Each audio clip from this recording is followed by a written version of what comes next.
Welcome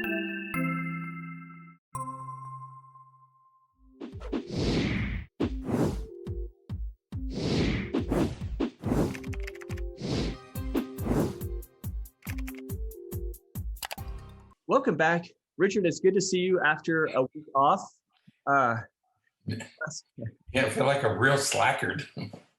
Last week we did not get to record a podcast, and it was this time, I'll say, it was all my fault. You owed me one or two or three. Waiting to hear me say that. It was my fault. Last Friday, the Friday before Easter, I had my second COVID vaccine shot. I had the Pfizer, and I was fine. Then that evening, my arm was a little sore, just like everybody else reports and everything. But by the next day, I was not well, and I was not feeling very well at all. So and fell asleep, and slept for a long time, a lot longer than I usually sleep. So you had to get up and shave. It was a couple of days growth, right? Goodness, it was like, wow. Yeah. But then when I got up, I was fine. Everything. Right. You were just tired. I was just fatigued. Yeah. Yeah, you just feel kind of heavy, kind of achy, aches and stuff. But it passed within less than a day, and felt much better. But then between that and Easter and all that kind of stuff, we weren't able to record. So back today. And what we're talking about, and the reason we selected this topic is because Easter is one, it's a new beginning, and this is spring. Easter falls on the first Sunday after the first full moon of spring. And so all these events sort of coalesced in the spring, and at the same time we have this vaccine coming out, which is giving us new hope. And so we sort of tied the vaccine to Easter and spring and the new beginning. But unfortunately, the vaccine, as it typically does, we hit a snag and had to postpone for a week. So there's the Easter and renewed hope and vaccine connection. That's right. So, but yes, we are going to talk about some of that, because as we as the vaccine keeps rolling out and more people are getting the vaccine, and there's more people out and about and going to restaurants and going to stores, and we can absolutely see a lot of more of a laxing behavior as it relates to some of the protection stuff that we've been doing for the past. Fewer people are wearing masks, and not really being mindful of social distancing as well as we used to. So today we're going to talk about, getting back into the world now that we are hopefully approaching that post-pandemic right world. We're not completely sure. There's been little spikes here and there of outbreaks. And there is still some concern that we could have another wave of outbreaks, especially with all mutations happening with the virus. But we need to start thinking about what it's going to be like, because there is going to be some anxiety. Right, because it's hard to believe, not so hard to believe. It's been a little over a year, because it was last March when when the World Health Organization said we have a problem. Easter was the first holiday that we missed because. Right, that's right. Easter was the first one, right? And so we woke up to discover this virus, this unknown. We didn't know where it came from. Still don't know exactly where it came from. But we knew it was killing people. We saw thousands of people in Italy. Remember, Italy had that wave, and other countries where this thing spread very quickly. And the fear was, and we forget these things, but the fear was that our hospitals were going to be overrun with patients and the need for ventilators. Because when this pandemic first hit, we didn't have enough equipment to deal with the possibility of a large-scale pandemic. At the time, there was no cure, there was no treatment. We didn't have enough, remember the days when we didn't have enough masks or anything. We didn't have enough supplies on hand. We weren't prepared for this thing. And all we knew is that it was spread very easily. We weren't sure how, but that's about all we knew. And so we were told, well, let's lock everything down. Let's stop the spread of this. Let's at least do that. And so we went through this period of lockdown. And so we sort of entered this long winter of staying home and being isolated and canceling holidays and traditions and family gatherings. And we did that for about a year, from March till March of this year. And then the vaccine began to appear, I guess, toward the end of December and January. Right about a year after the first initial reportings of COVID in other countries. You know, it didn't really hit here until March or so of 2020. But Right. yeah, but it was late 2019, which is why we call it COVID-19. That it really hit, and so we started getting the vaccine right about a year later, right at the end of 2020. At the end of 2020, right, thankfully. And so with the vaccine, we have hope that we're going to have a new beginning. And so it was kind of fitting that the vaccine arrived, coincided with the arrival of spring and Easter and other things that signal winter is over and we have hope for a new beginning. And so it seemed that the long, dark winter seemed to be ending. But the vaccine has brought cautious optimism. And the problem is, the two problems are that, number one, people are going to get careless again. Right.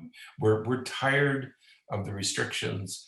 We're tired of the quarantines. We're tired of the isolation. We just want to go out. We just want to go out and do things. And so people are making travel plans. And when can I travel? Where can I go? Schools and businesses. You're in the school district, and their daily things about how are we going to open schools fully in the fall of 2021. That's what they're talking about now, right? How do we open schools safely and admit everybody? Remember when it first started, we had a social distancing was 6 feet, and now it's 3 feet. Well, that allows you to double the number of students in a classroom. Right. So schools and businesses are moving toward some sense of another normal. So the acute crisis is over, and now I'm vaccinated, but now what? And I think that's the big question is, okay, now what? Okay. Right. Yeah, and I think that any of us, we all see this, right? Because when you go to the store, there are more and more people who are not wearing masks, more and more people Right. who are, clustered in the same aisle, whereas before, Right. you have a couple people in an aisle at a time, and even if you walked by and you saw, 4 or 5 people down there, you would kind of go to a different aisle and wait before you went. Now it's, Yeah, bump into people. Now you're bashing carts again.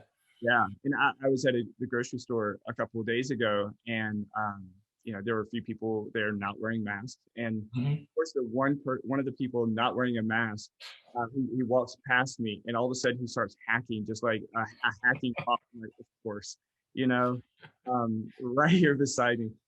So, but it's that's what we're going to be experiencing now, and yeah, it's anxiety provoking.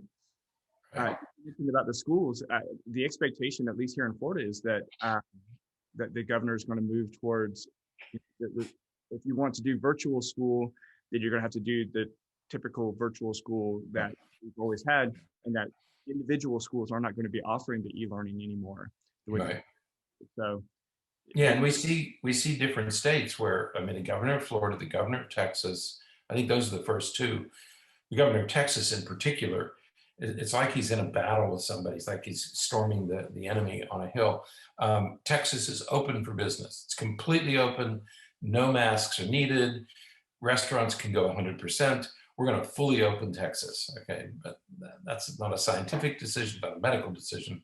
That's a political decision. And because that's what some people want. And so he's doing it. But, and so we continue to see the politics that are involved in this pandemic from the beginning. But there isn't going to be a return. Right. What we have to understand is that as we enter this next phase, there is no return and there is no new normal. Right. There's no return because we're not just going to go back Right. to the way things were. the virus and the mutations of the virus are going to linger, and it's going to be necessary to be cautious for a while. Just because, I mean, people who have been vaccinated will still get COVID-19. You're still going to get the infection. It's going to be more mild, but you're still going to get it. Some people have never admitted that there was a virus and didn't change anything. They continued to go out. They refused to wear masks. There was this sort of arrogance about it. Well, I'm not going to do that. This is all a big hoax. So for them, there is no return to norm because they never left norm. They never left their old lifestyle anyway. Okay. But for most of us, we're not going to return to 2019, to 2018.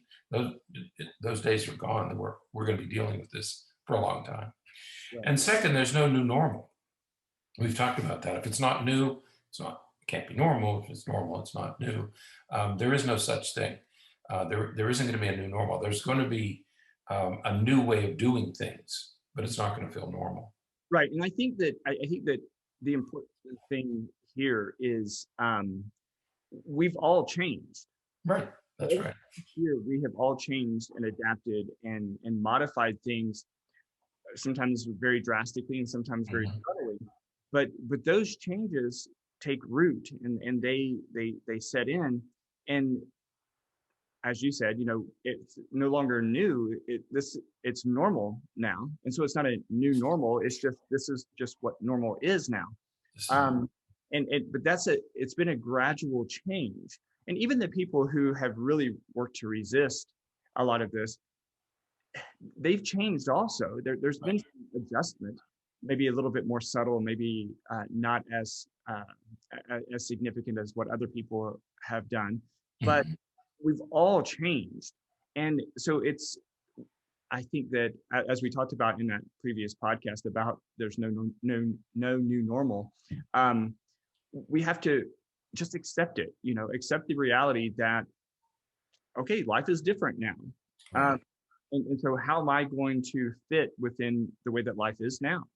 That's right. Yeah. Because, and that's one part. One part is we're moving into a new way of doing things. And like it or not, we're going to be moving. We're not going to go back I don't think we're going to go back to the way things were. I think we're going to have this around. The second thing is we've been through a trauma. It's been an international trauma, but certainly it's been also a national trauma. So we have all been traumatized by the events of 2019 and 2020.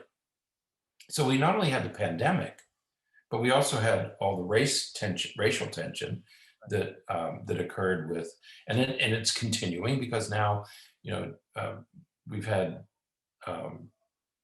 these loss of life at the hands of the police, and now the trial is occurring. So we keep re-traumatizing ourselves because now the trial for that trauma is going on, and that's going to re-traumatize people. We also had a political insurrection. I mean, people actually try to overthrow the government. I mean, that's not an insignificant issue. You can call it whatever you want. You can blame whoever you want. But the fact is, nobody stormed our Capitol since 1812, 1813. There was a huge political insurrection. So the combination of these three major events have caused us to go through trauma. And so what people are advising now is that let's think of this as a traumatic event, and let's deal with it as a traumatic event.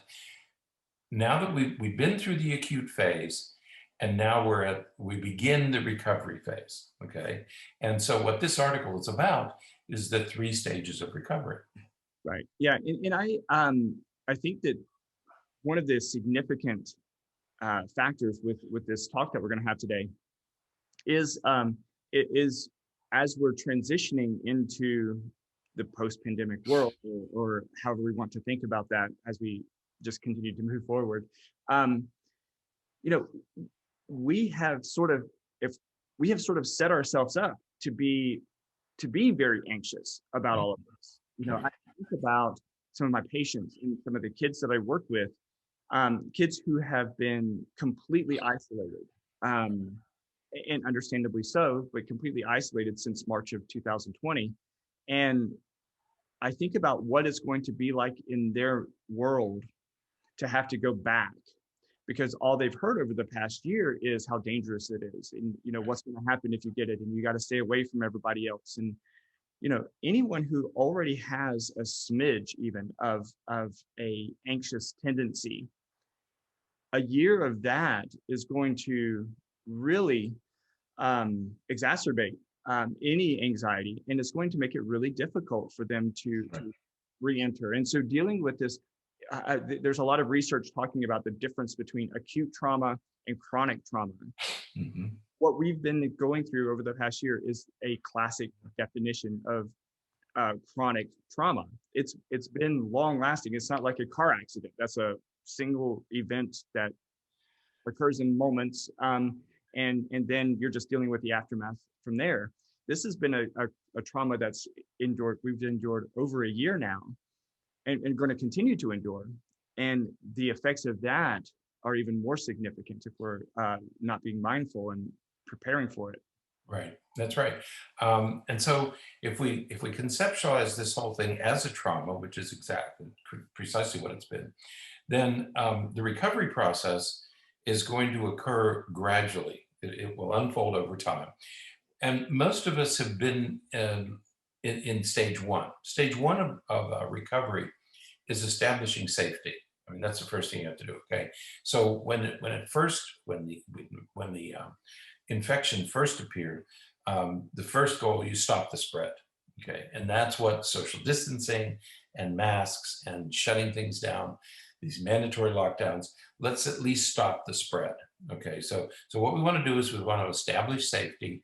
It's the first thing you do, you stop the spread. And you're going to hear, I think there are a couple of countries right now where what they call them a surge, it starts to spread again, okay? And again, you re-traumatize everybody. So these surges are going to continue in countries and in states. There are 5 states, including Florida, that are experiencing larger numbers now than we have in the past few months. And so we're going to, so goal 1 is to stop the spread, okay? The problem with this is that not everybody achieved the feeling of safety. Right. Some of us did. Some of us felt that I could get masks, I could get medical care if I needed it. I had the basic necessities, but not everybody was able to do that. I had access to tests. I could be tested for COVID whenever I wanted to be tested. I would just go to my clinic. I get tested for it. There were treatments that were coming out, medications and things that were coming out. But amidst all this, there was all this confusion created mainly by politicians and social media about, you're not safe, or you are safe, you don't need to worry about it. So not everybody achieved that first feeling that I am safe. Okay. I think that there's a real that's a huge thing that we have to really draw some emphasis to, because I don't know how you felt about it, Richard. So it'll be interesting to hear how you respond. But to me, wearing a mask gave me a sense of control. It gave me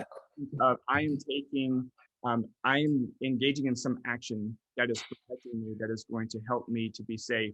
And I would wonder if people who didn't choose to follow some of those recommendations and use the personal protective equipment and everything, if that led to a sense, or that they didn't have access, if that led to a sense of a lack of control, to where which would increase their likelihood of not feeling safe.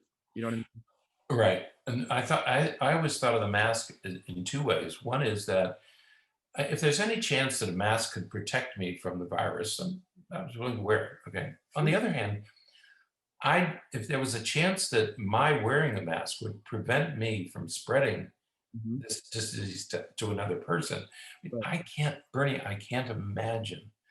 And I know of a case where they celebrated a holiday. I think it was a Christmas holiday, and the family got together, and one of the boys who was in college, didn't know it, but he had the infection, and his grandmother got it. Mm-hmm. Now, fortunately, the grandmother survived, okay? But imagine Right. if that kid knew that he was the person and his grandmother died. How do you live with that? Right. I mean, that's what we're talking about here. So if there's a chance of preventing that, oh my goodness, and you argue about wearing a mask, I Right. mean, Absolutely. You know, my family gets together. The bulk of my family all live on my mom's side. All live here in this area, and we all get together 3 or 4 times a year: Easter, Thanksgiving, Christmas, those kinds of things. So I have not seen most of them since the holidays of 2019. right, that's right. For Easter this year, you know, I'd already had both of my shots, even though I had just had my second Pfizer shot.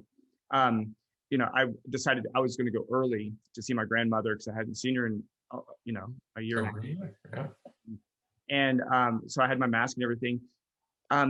But it's, you know, I get there and I don't know if they listen to the podcast, so it's okay. None of them are wearing masks, and I'm like, I was masked the whole time, and I think I'm the only one of them all who had my COVID shots.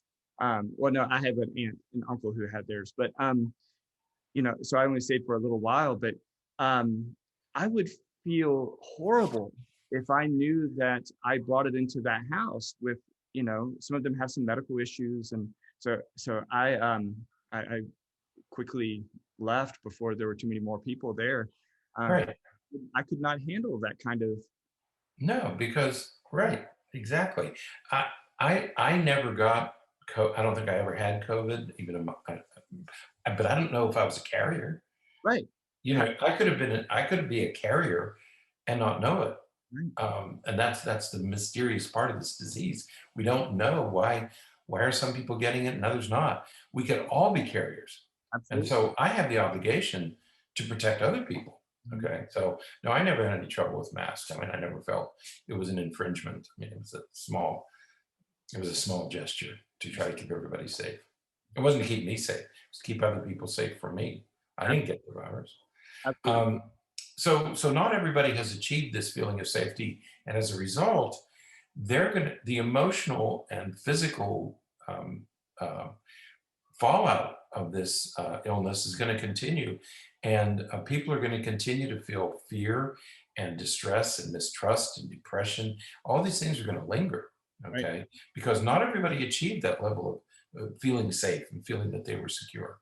Right. And then as soon as something else comes out, as soon as there's another virus or another outbreak or else comes about, Right. all of these traumatic emotions and everything are going to resurface. That's right. Imagine right now, and this is possible, hopefully it won't happen. But if one of these mutant strains Mhm. takes hold, we could be thrown right back to March of 2020. Right. I mean, we could go right back and imagine the emotional trauma Right. that we would all experience if we went into lockdown again. What would happen to people if we shut everything down again? Right. That's a possibility Yeah. with these strains. Okay, hopefully no, but and if that would happen, it's going to re-traumatize everybody. It's going to re-traumatize almost all of us. Absolutely. Especially those who have lost people, you know, because with this, we're moving into like stage 2, right? And stage 2 is, okay, now we're gaining some control perhaps, or we have some strategies in place, whether it's the PPE or it's the vaccines, and we're moving sort of into this post-pandemic. But we're looking back at what we've lost over the Right. year, and there is a level of mourning and remembrance and grieving that we have to go through. You know, fortunately, you know, we didn't lose anyone. I didn't lose anyone, you know, Right. close to me or my family. But I know people whose loved Yeah. ones passed away as Right. a result of COVID. And I could not imagine, you Mhm. know, what that would be like people who were dying in the hospital and their loved ones couldn't be with them. No. That would be horrible. Right. And all those people, and it's over 500,000 Right. people have died in our country alone. And all of those people are going through this horrific, I mean, that's mourning and grieving. And they're going to be going through it for a long time. So stage 2 is remembrance, but also mourning the life that we used to have. I mean, what we used to be able to do, our old life, and getting used to our new life, whatever this new thing that's coming. But losing 500,000 people is an incredible amount of loss. I remember my parents talking about after World War II. My mother lived in a small town, small village in Ohio, and she said that virtually every family there, in one way or another, was touched by losing somebody in World War II. Well, we've lost more people in this pandemic than we did in World War II. And that touched everybody. Everybody knows somebody. And Richard, remember when in March and April and even into the summer of last year, it was, we might lose 200,000. And president at the time was saying, no, the goal is we're only going to lose 100,000. 500,000. Right. And counting. Yeah, people are still dying of this disease. Right. I mean, there are thousands of deaths every day because of COVID. And so and so we're grieving and mourning. The other thing we've lost, she calls them ambiguous losses. Okay, so loss of life, yes, but there are these ambiguous losses like employment, school graduations. I was talking to a fellow yesterday. His son is a baseball player, and it was his senior year. The scouts were all there to see him, and the season stopped. Okay, there was no senior year, and so and the other thing that happened was that colleges gave kids an extra year of eligibility, which is good for those kids. But the freshmen coming up now are losing. They're going to lose a year because of that. Okay, so losing your senior year of high school, losing your senior year of college, graduation ceremonies. What about financial security and social connections and just being able to move about? Those are called ambiguous losses. And we're still going to be mourning and grieving those, okay? And then the third thing is the loss of our assumptive world. And our assumptive world is the core beliefs that make us feel safe and hopeful. Those are all gone. Those were all taken away for most of us during this pandemic. So you have the loss that comes from losing a loved one. You have ambiguous losses like employment and school. And then you have the loss of your assumptive world. So there are 3 kinds of losses that most of us are going to be dealing with, okay? But stage 2, as we begin to deal with this, is where we move from hopelessness to hopefulness. And that's what should occur in stage 2. But and that's what we're hoping to get. And it's a matter of, that's, of course, we have the vaccine, as we've been talking about, and all those kinds of things. But, the challenge is that we're going to have some of this ongoing insecurity, some of this ongoing, stress and despair and fear that something else could happen, or what is the next thing that's going to come around the corner. And so we have to be careful and mindful, because there are those people who are going to be very resilient and be able to overcome those things. And there's going to be a large group of people who are going to continue to struggle with those things. Right, that's right.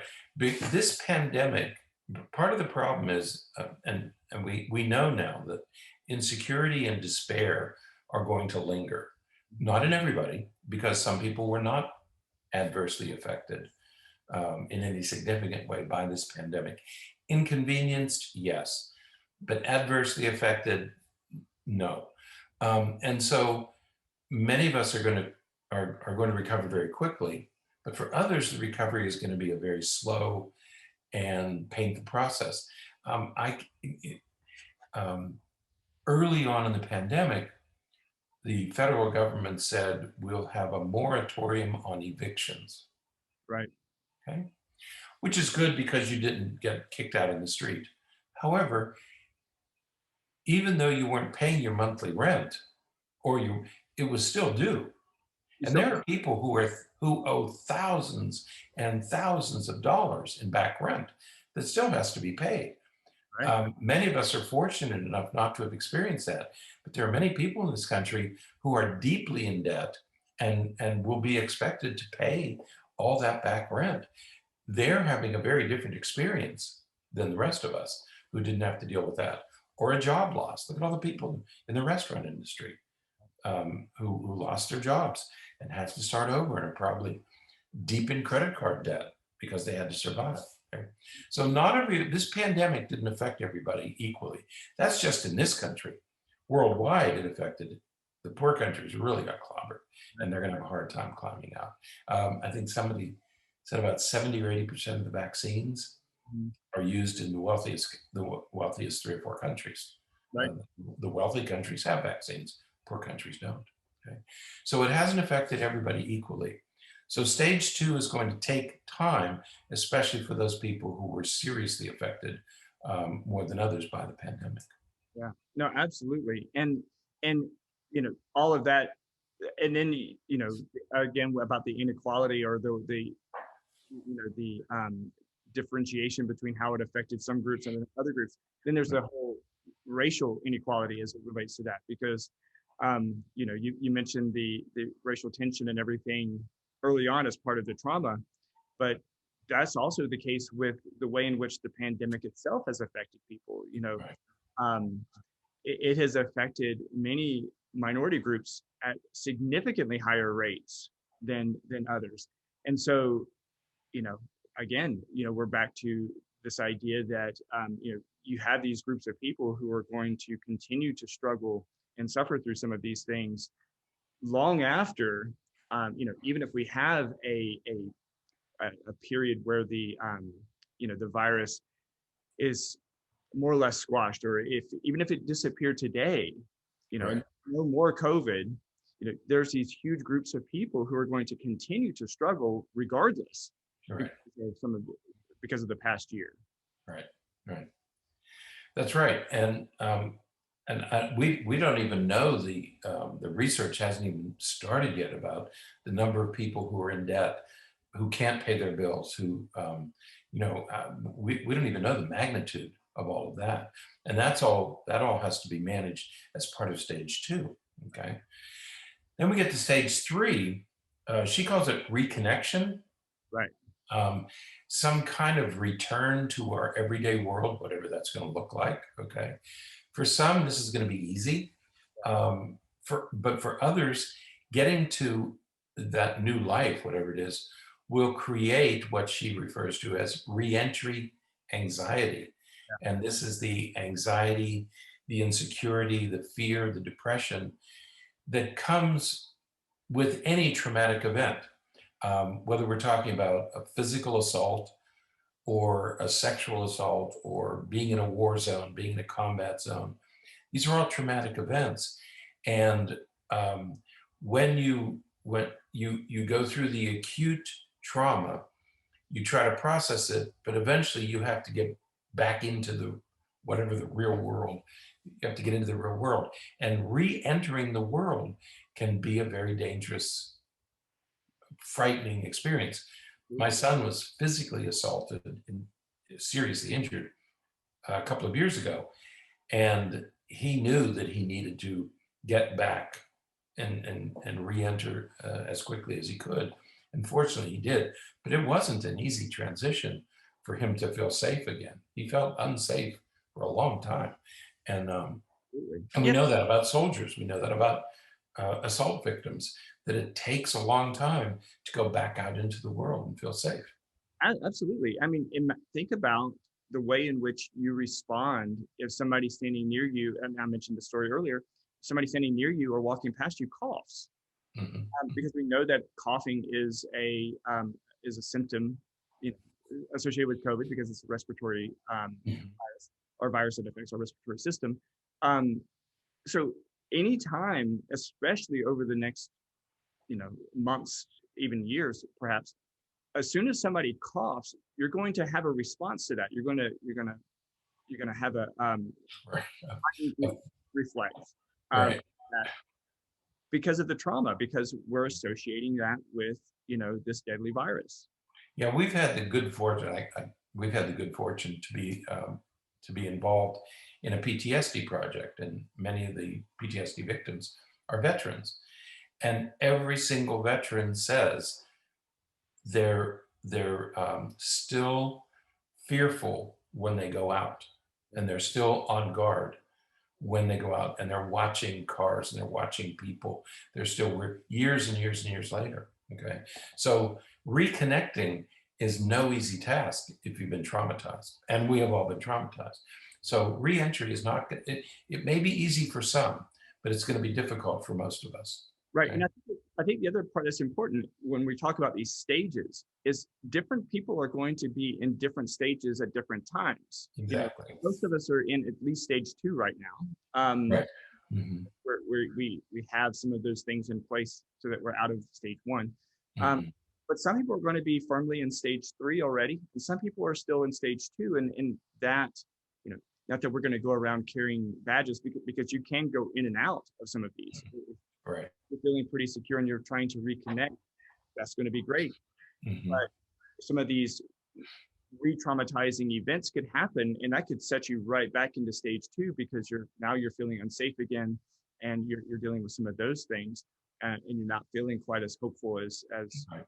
you would need to be able to reconnect as part of stage 3. So it's more fluid than it is, okay, I've graduated from stage 2, now I can be in stage 3 and everything's going to be all right. Not that it's not that simple. We're going to be moving around, and you're right. We're all going to get there at different times, and we have to be sensitive to that. That some people are going to remain traumatized for a much longer period than others. It's going to take a long time for many people to get out of stage 2 before they're ready for stage 3, and we need to be aware of that. We need to be sensitive to it. Absolutely. Okay. So a lot of people, a lot of us are going to struggle with reentry anxiety. Sleep disturbances will continue, eating difficulties, drug and alcohol use, preoccupations with safety, recurring fears.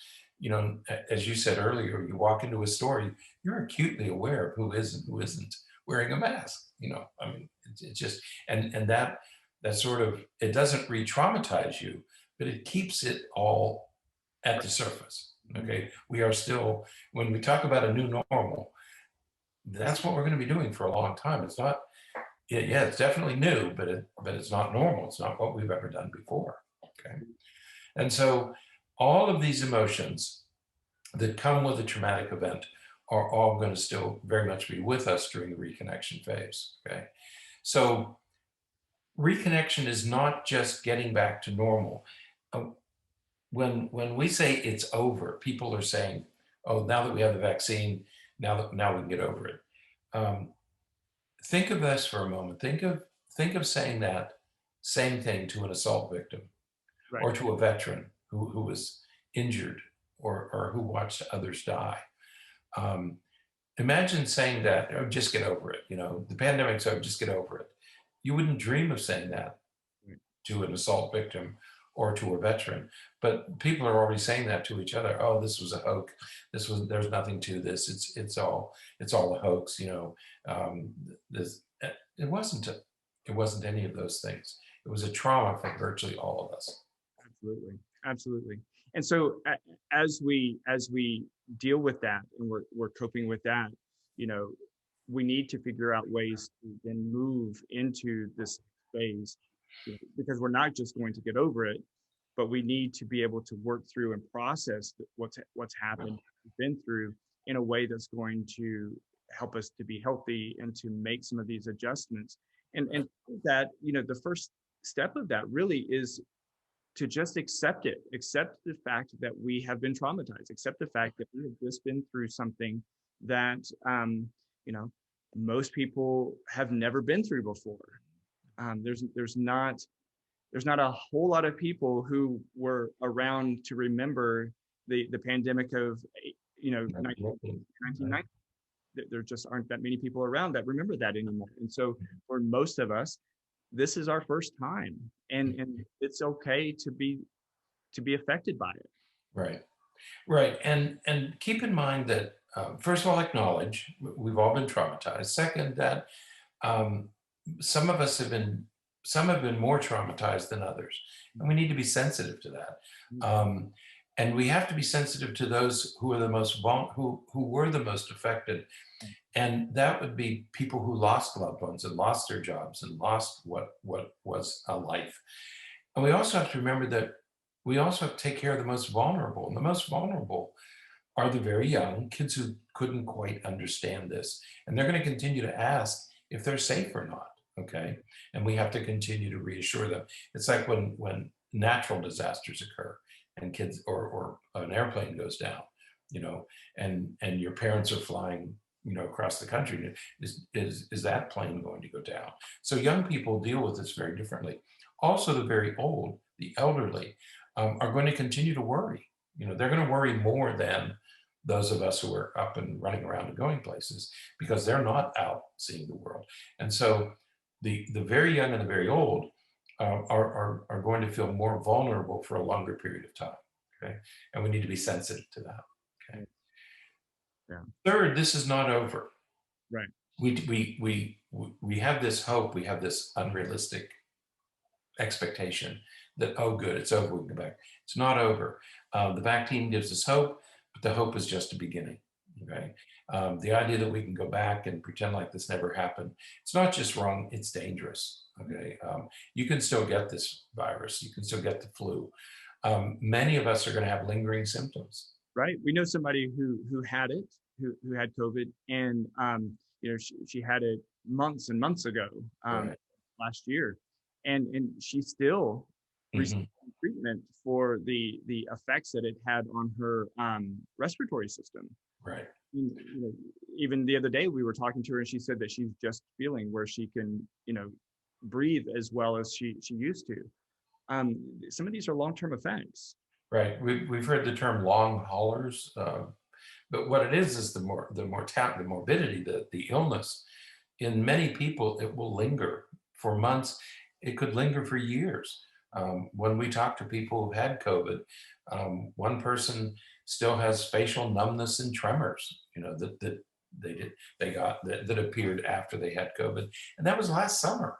I mean, they've been dealing with 7 or 8 months now of these lingering effects. Other people talk about chronic fatigue, Right. that they just cannot quite recover from the illness. The other thing that's going to happen, which also happened in the pandemic of 1918, is some people are going to have brain effects. In the 1918 epidemic, there was an encephalitis, an inflammation of the brain that occurred. And those people have had symptoms ongoing for years because of that. And we know now that there's an encephalitis that has been associated with this virus. And some people are going to be struggling with, they call it brain fog, but they're going to be struggling with neurological side effects. And so this is far from over. We're at the beginning, but it's far from over. Right.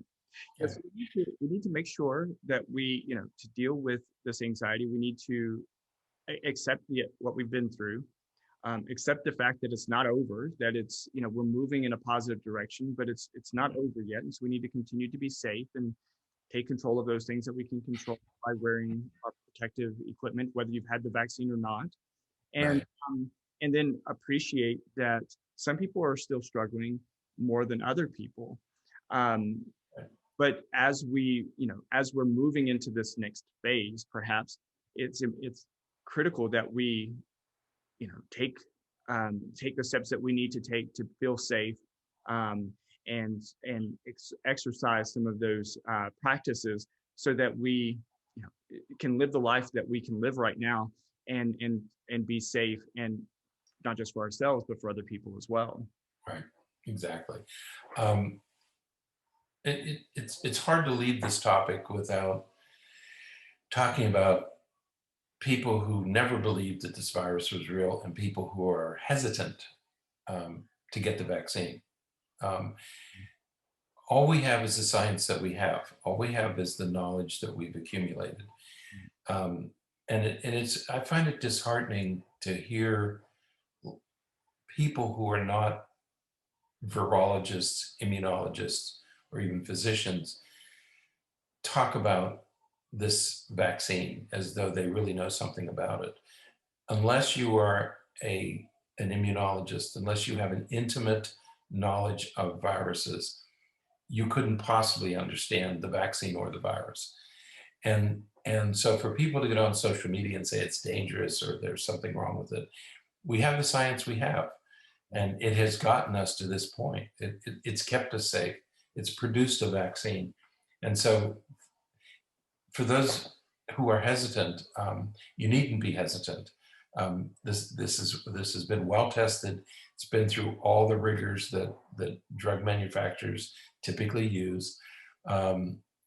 So, you know, if you're sitting on the fence, go ahead and get the vaccine. It's going to protect you and it's going to protect others. We have a monumental healing process that we have to go through. Remember, trauma requires healing, and we have to help each other get through this. And one of the ways to do that is to keep yourself safe and keep others safe. Continue masks, continue social distancing, and get a vaccine. It's the best way to remain safe. Absolutely. Absolutely. Definitely get out there and get them. It may be tough like it was for me the day after. Yeah.